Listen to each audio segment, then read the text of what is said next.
Friday, September 27th, 2024.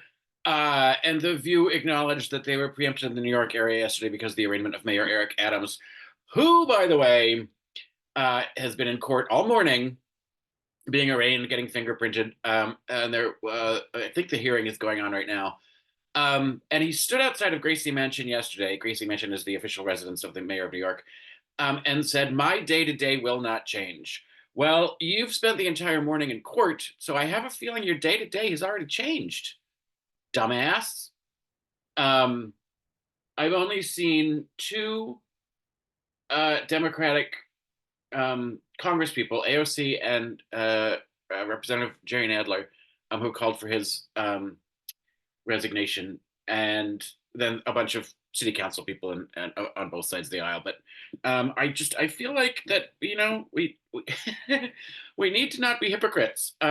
Yes, he deserves his day in court, but read the indictment. Holy shit, um, he's in deep doo doo, and so are a whole bunch of people around him. So he shouldn't really be in charge. And apparently, Jumaane Williams, I think I said his name wrong yesterday, can call a special election. But if the election is actually going to happen in a year and we're going to have a primary in the spring, when would you actually do a special election that wouldn't interfere with the primary? And that all weird is weird to me. But anyway, New York politics. For some reason, they decided to talk about Melania Trump's interview again this morning. And Joy is so much like, I think Joy really loves being the moderator. Um, she is so much more jovial sitting at the head of the table than she is when she's sitting in the middle, and she gets very crabby some days. Um, but I she's just sort of looser, and it's and the sorry Whoopi, but the show kind of runs more smoothly. Anyway,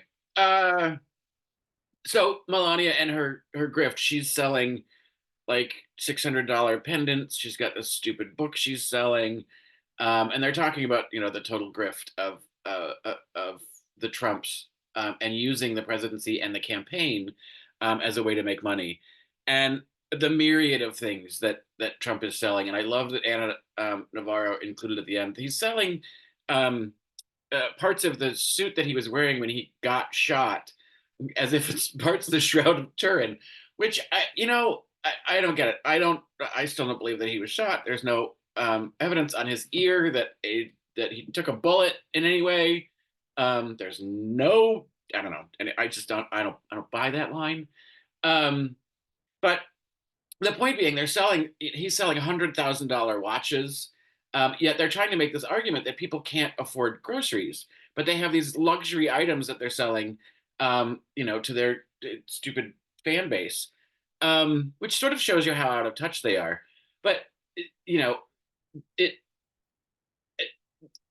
another example of how out of touch they are. JD Vance, he's so bad at this. It's so frustrating because he's not a dumb person, but he's terrible at campaigning. He's standing in a grocery store. I think this was last week. He's holding a box of 2 dozen eggs, um, and talking about how the price of a dozen eggs is now $4, when he's standing in front of a refrigerator full of eggs where the price is clearly $2 and something cents. Um, and he's holding 2 dozen eggs, not 1 dozen. Clearly he's not paying attention. Either that or he's really bad at math. But I'm sure he can add up immigrants, though. Anyway, like that's just that kind of the laughable kind of bullshit gaffes that it's like, how does anybody take these people seriously? And this whole this concern about the economy. Um, when you look at gas prices, they're only like about, I think the national average is somewhere around 18 cents higher than it was when under Trump. Um, Eggs are about like 50 cents more than they were, for that. So like for that little amount of difference, you want to destroy democracy, and throw all of our national and military secrets to Russia and China and Iran. Um, like, I don't get it. Unemployment is down. um, uh, crime, the national crime statistics are all down. Um, at least violent crime, rape, and murder, and aggravated assault are all down.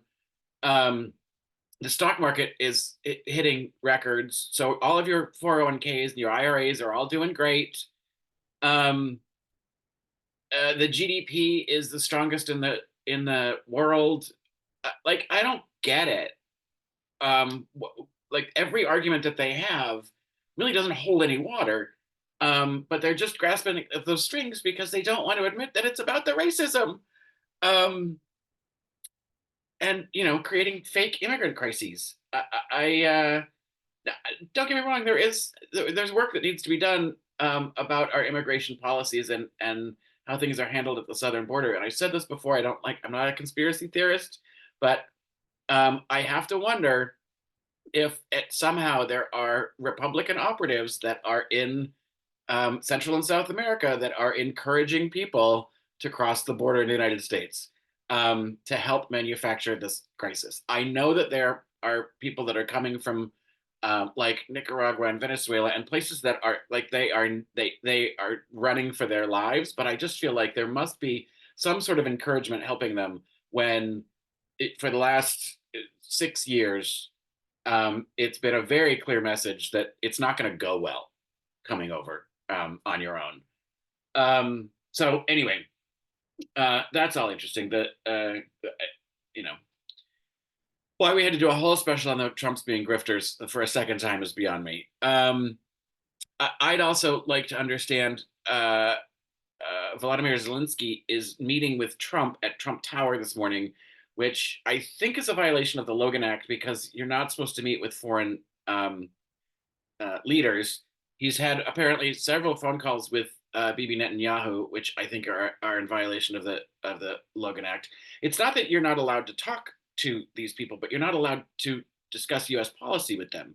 And I get Zelensky's point for being there, trying to say, sort of play both sides, and like if he is going to be the guy, I need you to understand that we can't lose this war, and this is why, and this is why we need your help.